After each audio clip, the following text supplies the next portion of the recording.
ان الحمد للہ والصلاة والسلام علی من لا نبی بعدہ اما بعد فاعوذ باللہ من الشیطان الرجیم بسم اللہ الرحمن الرحیم۔ لاسٹ لیسن کے اندر ہم سورۃ الکوثر کو سٹارٹ کر چکے تھے۔ پہلی 2 آیات کو ہم نے کیا تھا، آج انشاءاللہ آخری آیت کو ہم کریں گے اور ساتھ میں کچھ چیزوں کا تذکرہ بھی کریں گے انشاءاللہ۔ بسم اللہ الرحمن الرحیم۔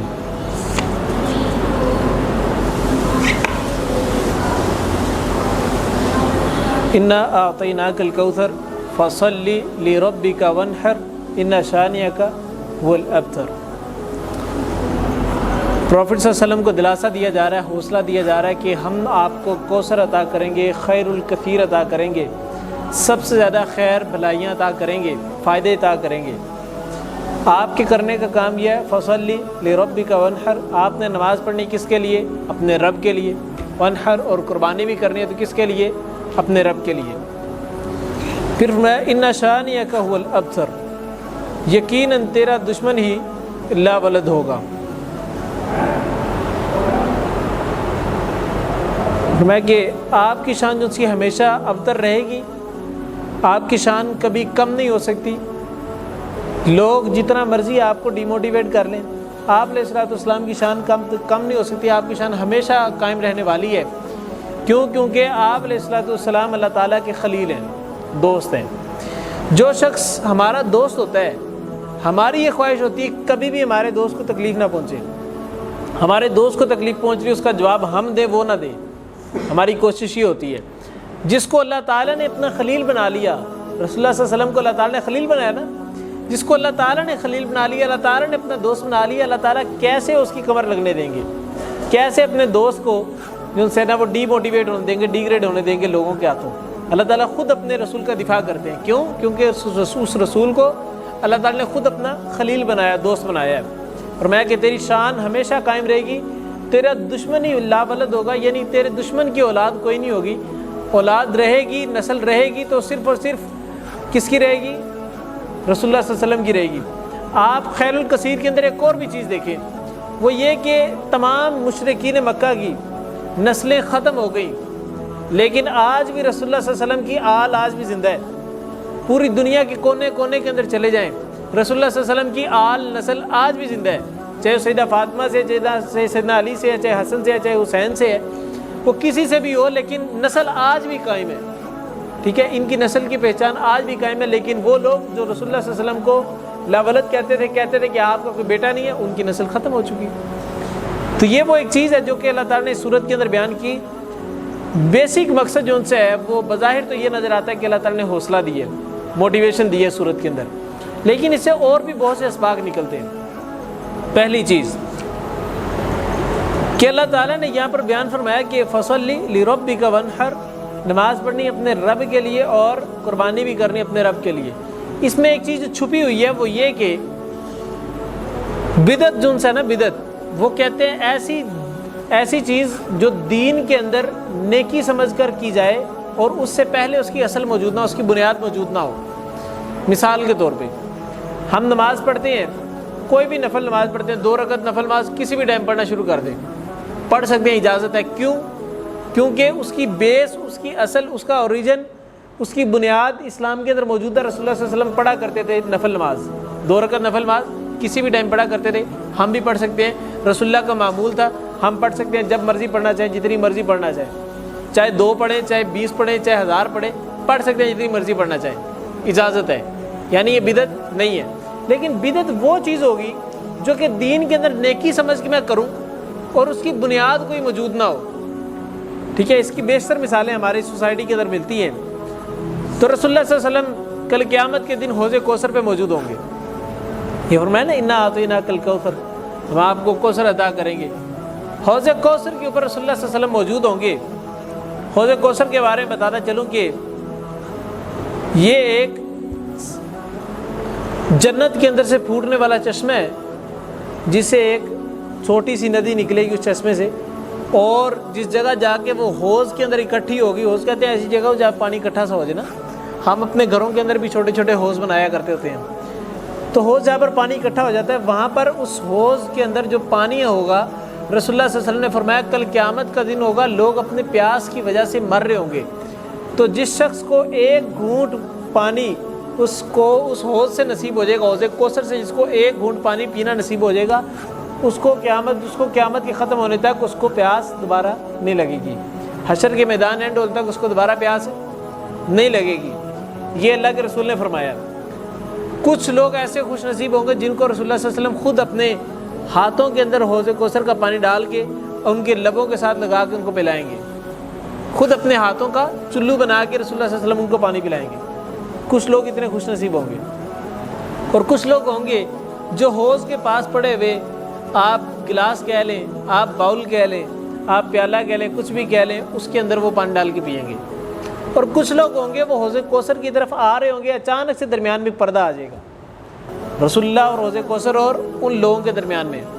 رسول اللہ فرشتوں سے کہیں گے کہ ان کو آنے دو، یہ تو میرے امتی ہیں۔ تو فرشتے کہیں گے اللہ کے رسول آپ نہیں جانتے، یہ وہ لوگ ہیں جنہوں نے آپ کے بعد آپ کی سنت کو بدل دیا، آپ کے طریقے کو بدل دیا، انہوں نے وہ کام کرنا شروع کر دیے جو آپ نے کبھی کیے ہی نہیں تھے۔ یعنی یہ بات رسول اللہ صلی اللہ علیہ وسلم کو جب بتائی جائے گی تو رسول اللہ صلی اللہ علیہ وسلم کہیں گے ان کو میرے سے دور کر لو، ان کا میرے ساتھ کوئی تعلق نہیں ہے۔ یہ صرف کیوں رسول اللہ نے اتنی سخت بات کیوں کی؟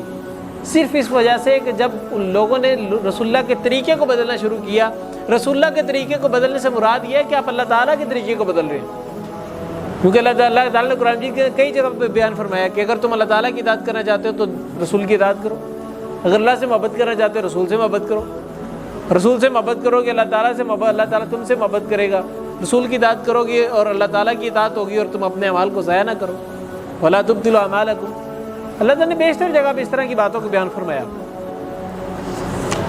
تو دین کے اندر کوئی بھی نیا کام جو کہ نیکی سمجھ کے کی جائے اور اس کی اصل دین کے اندر موجود نہ ہو، وہ کیا کہلاتی ہے؟ بدعت کہلاتی ہے۔ اب دیکھیں رسول اللہ کو یہاں پر نماز پڑھنے کا اور قربانی کرنے کا حکم دیا گیا، نماز کیسے پڑھنی ہے اصل طریقہ رسول اللہ کا ہے۔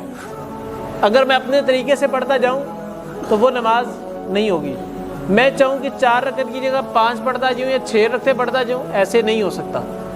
کیوں؟ کیونکہ یہ طریقہ رسول اللہ کا نہیں ہے، بدعت کہلائے گی۔ اور بدعت کے بارے میں فرمایا کل بدعۃ ضلالہ وکل ضلالۃ فی النار، ہر بدعت گمراہی ہے، اور گمراہی جو سی ہے وہ کدھر لے کے جانے والی؟ جہنم کے اندر۔ گمراہی ایک تاریکی اندھیرا ہے، اور اندھیرا جو سے ہے یہ جہنم کے اندر ہی ہوگا، جنت کے اندر روشنیاں ہوں گی، جنت کے اندر اجالے ہوں گے، جنت کے اندر تاریکی نہیں ہوگی، اندھیرے نہیں ہوں گے۔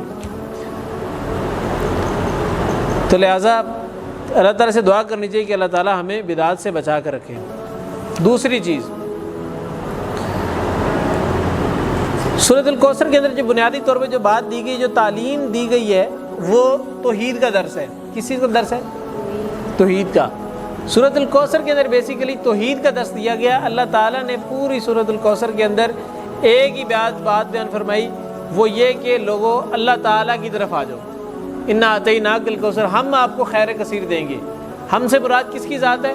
اللہ تعالیٰ کی ذات ہے۔ انا سے مراد اللہ تعالیٰ کی ذات ہے۔ اللہ تعالیٰ نے یہ نہیں کہا کہ آپ کو خیر کثیر عطا کر دی جائے گی، اللہ تعالیٰ نے کہا ہم عطا کریں گے۔ اس کا مطلب اللہ تعالیٰ نے ہر چیز، ہر خیر کی نسبت اپنی طرف کی ہے، فرمایا کہ ہم عطا کریں گے اگر ہماری طرف رجوع کر لو گے، اگر ہماری عبادت شروع کر دو گے۔ انا اعطیناک الکوثر، ہم تمہیں سارا کچھ عطا کریں گے، تم نے کسی کے در پہ نہیں جانا، کسی کے در پہ جا کے سوال نہیں کرنا۔ اگر کسی سے سوال کر رہے ہیں تو وہ اللہ تعالیٰ کی ذات، اللہ سے سوال کر رہے ہیں۔ فصلی لربک وانحر، نماز پڑھنی ہے لربک، اپنے رب کے لیے، کسی غیر اللہ کے لیے نہیں پڑھنی، رب کے لیے نماز پڑھنی ہے۔ ہر چیز کی نسبت اللہ تعالیٰ نے اپنی طرف یہاں پر بھی کی ہے۔ پہلے فرمایا کہ خیر کوئی عطا کرے گا تو صرف ہم ہی عطا کر سکتے ہیں، اور کوئی عطا نہیں کر سکتا۔ پھر فرمایا نماز پڑھنی ہے تو صرف رب کے لیے پڑھنی اور کسی کے لیے نہیں پڑھنی۔ پھر قربانی کرنی تو صرف رب کے لیے کرنی اور کسی کے لیے نہیں کرنی۔ اس کا ریوارڈ کیا ہوگا؟ ان شانک هو الابتر، ہم آپ کی شان رہتی دنیا تک کے لیے قائم کر دیں گے، بڑھا دیں گے۔ وہی بات جو میں نے پہلے بھی لیسن کے درمیان فرمائی کہ جہاں پر اذان کے اندر اللہ تعالیٰ کی توحید کا تذکرہ آتا ہے، وہیں پر رسول اللہ کی رسالت کا تذکرہ بھی آتا ہے۔ اگر کوئی شخص ایمان قبول کرنا چاہتا ہے، اگر وہ توحید کا اقرار کرتا ہے تو اس کو رسالت کا اقرار کرنا ضروری ہے۔ رسالت کے اقرار کے بغیر ایمان پورے نہیں ہو سکتا، ایمان بندہ داخل نہیں ہو سکتا۔ لا الہ الا اللہ محمد الرسول اللہ صلی اللہ علیہ وسلم، توحید اور رسالت کا بیان، یہ دونوں چیزوں کے، دونوں عقائد کے اوپر ایمان رکھنا ایمان لانے کے لیے ضروری ہے، اسلام میں داخل ہونے کے لیے ضروری ہے۔ تو لہٰذا اللہ تعالیٰ نے اس پوری صورت کے اندر توحید کا تذکرہ بیسیکلی کیا ہے، بیسک چیز توحید کو تذکرہ کیا ہے کہ لوگوں اللہ تعالیٰ کی طرف آ جاؤ، اللہ تعالیٰ کے علاوہ کسی کی عبادت نہ کرو۔ آج یہ دیکھیں ہم لوگ کیا کرتے ہیں، ہم لوگ بظاہر تو بتوں کی بات نہیں کرتے، بظاہر تو جا کے ان کو سجدے نہیں کرتے، لیکن کچھ چیزیں ہوتی ہیں جن کے اندر ہم چھپے ہوئے شرک کو اپنا لیتے ہیں، ہم ریاکاری کو اپنا لیتے ہیں۔ جس طرح یہاں پر اللہ تعالیٰ نے کہا انا اعطیناک الکوثر، اللہ تعالیٰ یہ بھی کہہ سکتے تھے کہ آپ کو کوثر عطا کر دیا جائے گا، آپ نماز پڑھیں اور قربانی کریں، آپ کی شان رہتی دنیا تک قائم رہ جائے گی، اللہ تعالیٰ یہ بھی باتیں کر سکتے ہیں، لیکن اللہ تعالیٰ نے جو بات کی اس کو غور کریں۔ اللہ تعالیٰ نے فرمایا کہ ہم جو ان سے تمہیں خیر عطا کریں گے، تم نے نماز پڑھنی ہے رب کے لیے پڑھنی ہے، قربانی کرنی ہے رب کے لیے کرنی ہے، ٹھیک ہے۔ اللہ تعالیٰ نے ہر چیز کی نسبت اپنی طرف کرتے گئے ہیں، کیوں؟ کیونکہ لوگ جو ان سے ہیں وہ غیر اللہ کی طرف جاتے ہیں۔ ہمارے اندر بھی اکثر یہ چیزیں آ جاتی ہیں کہ آپ نے اکثر لوگوں کے نام سنے ہوں گے۔ میں پچھلے دنوں یہ ڈی جی خان گیا تھا، آپ لوگوں کو بتایا تھا میں نے، فلڈ ڈرائیو کے لیے، تو وہاں پر ایک چیز میں نے نوٹ کی، لوگوں کی جب میں نے آئی ڈی کارڈز پکڑے نا، نام پڑھ رہا تھا تو کسی کا نام لکھا ہوا ہے اللہ دیتا، اس کا مطلب کیا ہوتا ہے کہ اللہ کا عطا کیا ہوا، پنجابی کا لفظ ہے نا اللہ دیتا، اس کا مطلب ہے اللہ تعالیٰ کا عطا کیا ہوا، ٹھیک ہے۔ اور کسی کا نام ہے نبی دیتا۔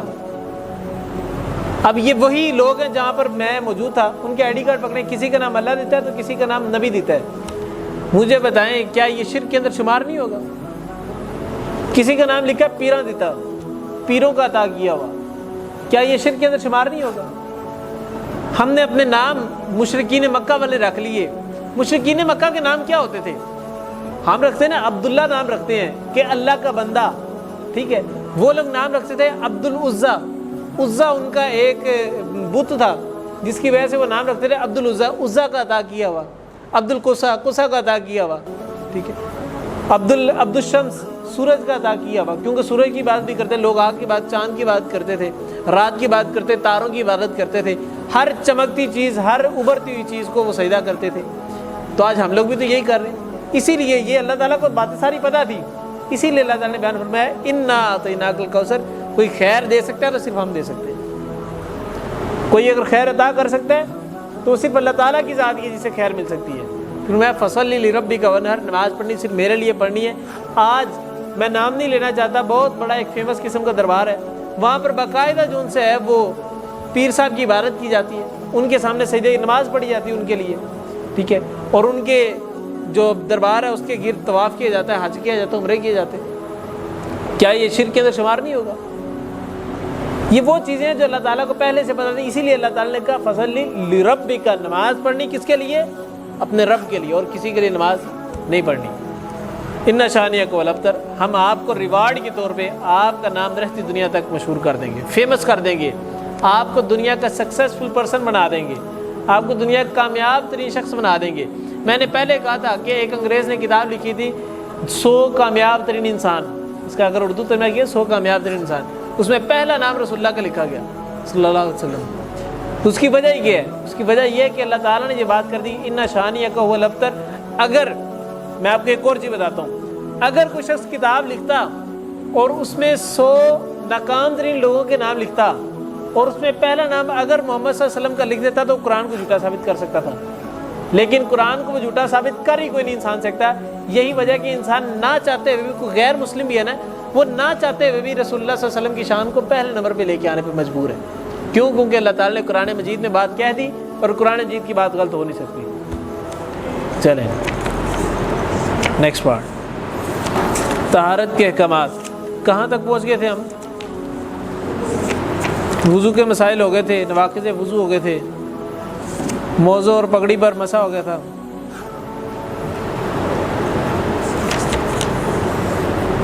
اس کے بعد غسل جنابت کے مسائل، یہ پڑھنے آج۔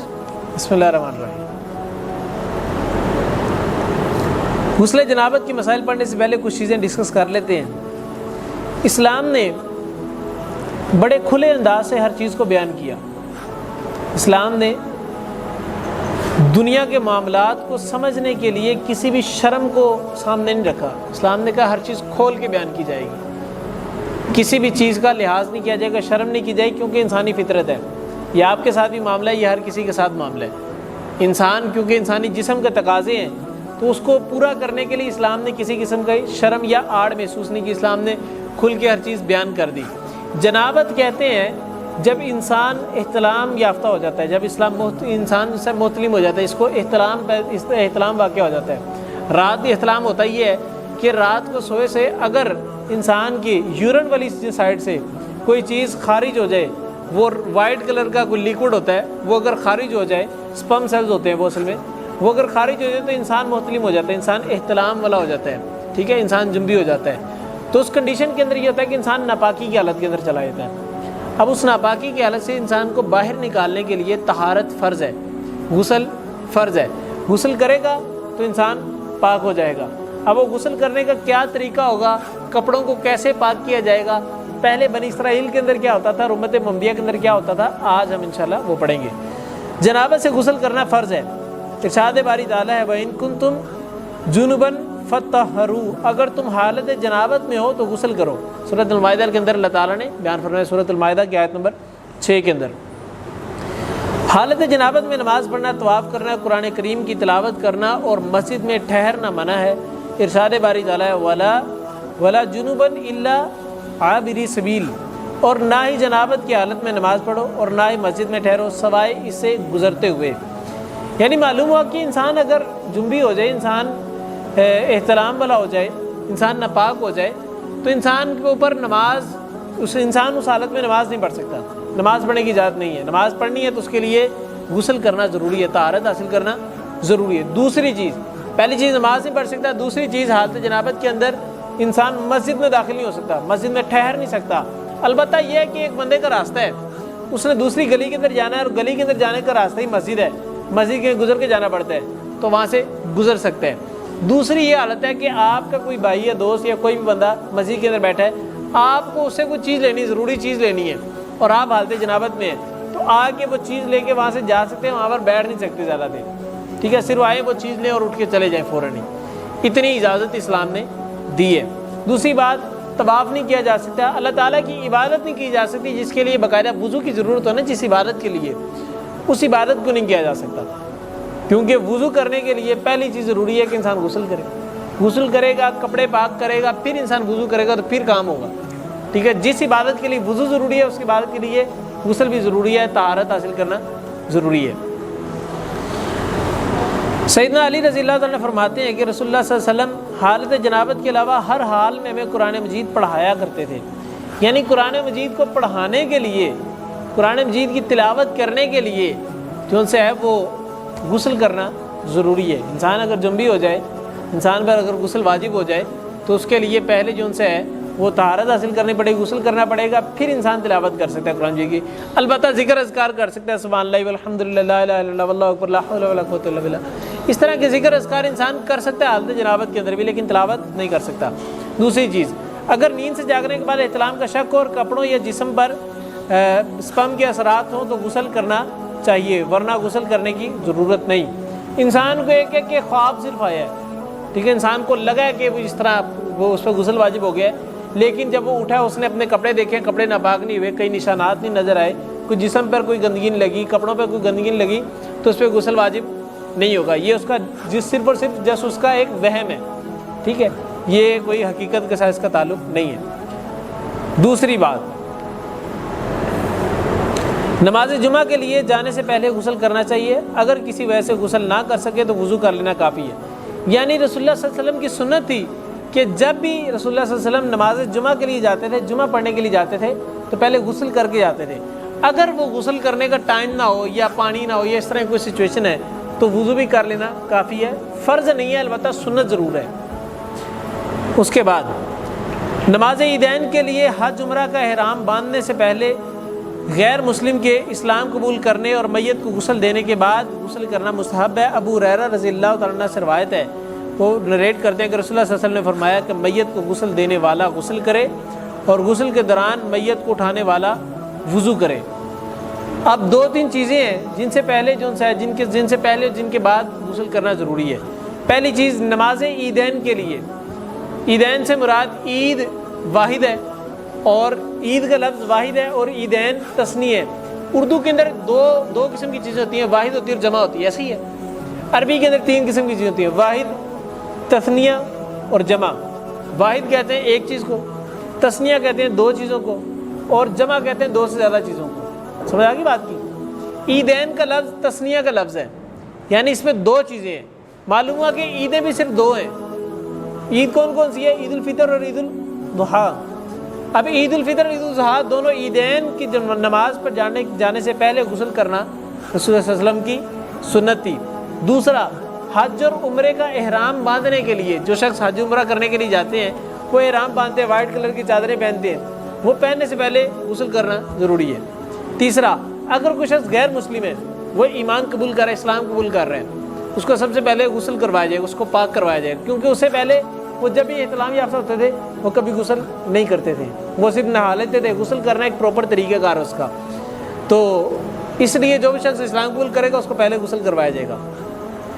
اس کے بعد اگر کوئی شخص میت کو غسل دیتا ہے، انسان فوت ہو جاتا ہے، اس کی میت کو غسل جو لوگ دیتے ہیں، رسول اللہ صلی اللہ علیہ وسلم نے فرمایا کہ میت کو غسل دینے والا غسل کرے، یعنی غسل کر اس کو میت کو غسل دینے کے بعد خود بھی وہ غسل کرے۔ اور ایک بندہ تو غسل دے رہا ہے، کچھ لوگ ہیں وہ ساتھ اٹھا کے جو ان سے نا بس ادھر ادھر کر رہے ہیں جسم کو، اور اٹھا کے شفٹ کر رہے ہیں، وہ لوگ غسل نہ بھی کریں، البتہ وہ وضو ضرور کریں۔ یہ رسول اللہ صلی اللہ علیہ وسلم کی سنت تھی۔ غسل جنابت کا مسنون طریقہ یہ کہ سب سے پہلے جنابت سے طہارت کی نیت کی جائے، پھر غسل کرے۔ صحیح بخاری کی روایت ہے۔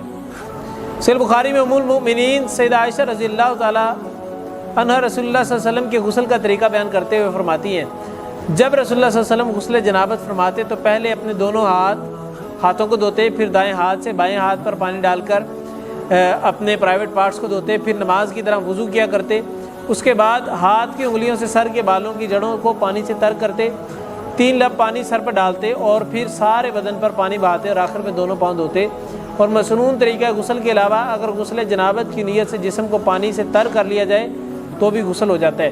مسنون طریقہ غسل کے علاوہ اگر غسل جنابت کی نیت سے جسم کو پانی سے تر کر لیا جائے تو بھی غسل ہو جاتا ہے۔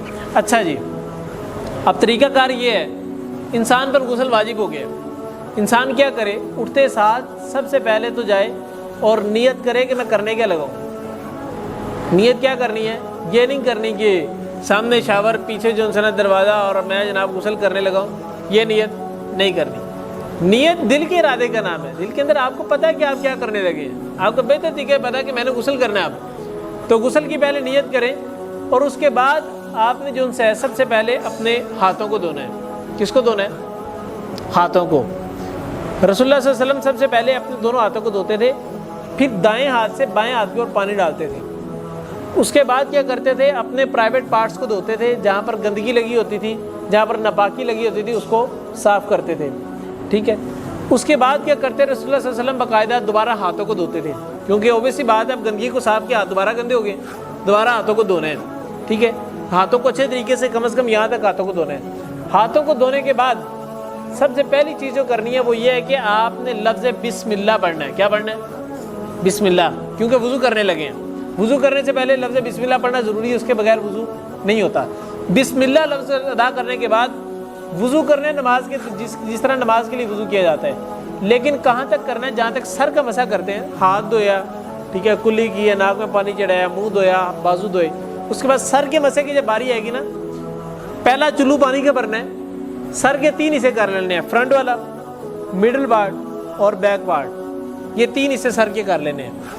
سب سے پہلے پانی کا چلو بھرنا ہے اور سر کے سب سے فرنٹ پارٹ کے اندر ڈالنا ہے، اور اچھے طریقے سے بالوں کے اندر انگلیاں ڈال کے اس کو، جس کو کہتے ہیں نا خلا کرنا پورا، وہ اس طرح کر کے آپ نے کرنا ہے تاکہ ایک ایک بال تک پانی پہنچ جائے۔ دوسری مرتبہ اس طرح بھرنا ہے اور سر کے مڈل پارٹ کے اندر ڈالنا ہے، مڈل پارٹ کے اندر ڈال کے پھر اچھے طریقے سے جو ان سے ہے وہ بالوں کے جڑوں تک پانی پہنچانا ہے۔ پھر تیسری مرتبہ بھرنا ہے اور سر کی بیک سائڈ پہ ڈالنا ہے۔ سر پورا تر ہو گیا، اس کے بعد کانوں کا مسح کرنا ہے۔ اب اس کے بعد کیا رہ جاتا ہے وضو کے اندر؟ صرف پاؤں دھونا، پاؤں آپ نے بھی نہیں دھونے۔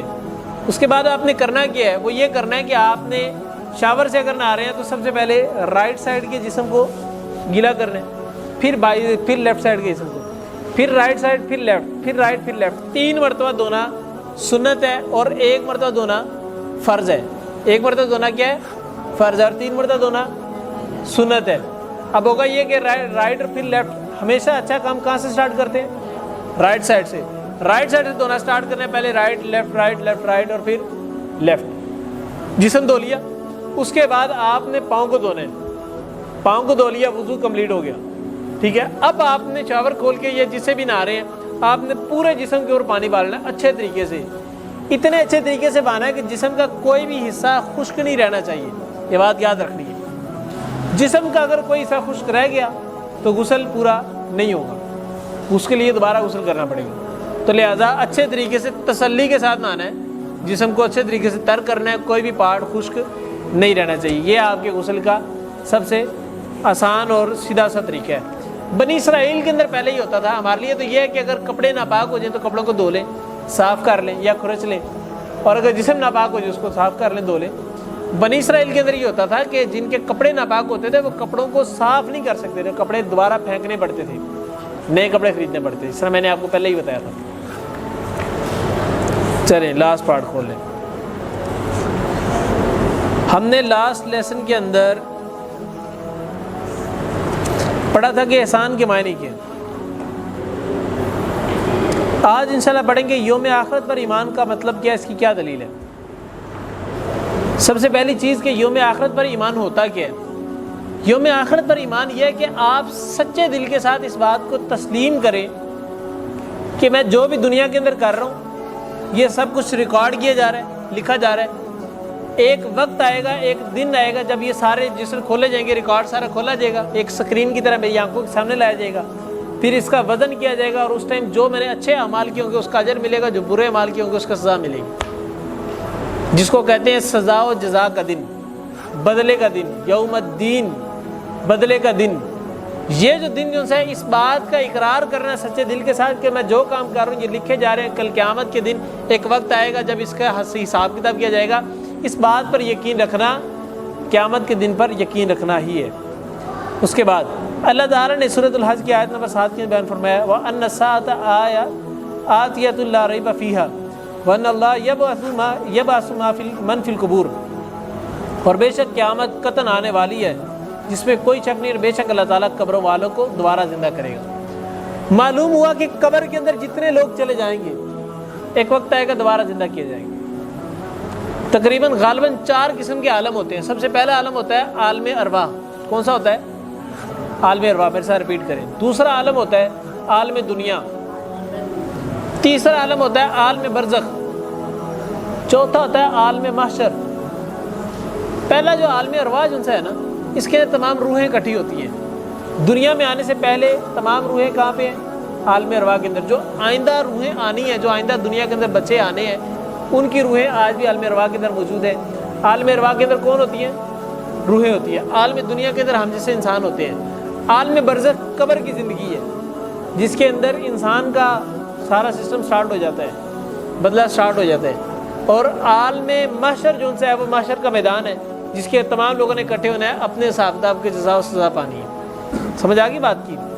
اللہ تعالیٰ نے فرمایا قیامت بے شک قائم ہونے ہی والی ہے، اس میں کوئی شک نہیں ہے کہ قیامت قائم ہوگی کہ نہیں ہوگی، کیونکہ قیامت تو قائم ہو کے رہنی ہے، ٹھیک ہے۔ اور بے شک اللہ تعالیٰ قبروں والوں کو دوبارہ زندہ کرنے والا ہے۔ رسول اللہ صلی اللہ علیہ وسلم نے بیان فرمایا جو شخص یہ چاہتا ہے کہ اسے جہنم سے بچا کر جنت میں داخل کر دیا جائے تو اسے اس حالت میں موت آئے کہ وہ اللہ تعالیٰ اور یوم آخرت پر ایمان رکھتا ہو، یعنی 2 چیزوں پر ایمان رکھتا ہو، اللہ تعالیٰ پر اور یوم آخرت پر ایمان رکھتا ہو۔ اللہ تعالیٰ پر ایمان رکھنے سے مراد یہ ہے کہ اللہ تعالیٰ پر بھی ایمان رکھا جائے، رسول اللہ پر بھی ایمان رکھا جائے، کیونکہ ہمیں اللہ تعالیٰ سے متعارف کس نے کروایا؟ ہمیں کس نے بتایا کہ اللہ تعالیٰ ایک ہے؟ ہمیں کس نے بتایا اللہ تعالیٰ ایک ہے؟ آپ علیہ الصلوۃ والسلام نے بتایا۔ اگر ہم کے قرآن مجید نے ہمیں بتایا تو ہمیں کس نے بتایا کہ قرآن مجید اللہ تعالیٰ کا کلام ہے؟ رسول اللہ نے بتایا۔ اس کا مطلب ہے کہ اللہ تعالیٰ پر ایمان رکھنے کے لیے ضروری ہے کہ رسول اللہ پر ایمان رکھا جائے۔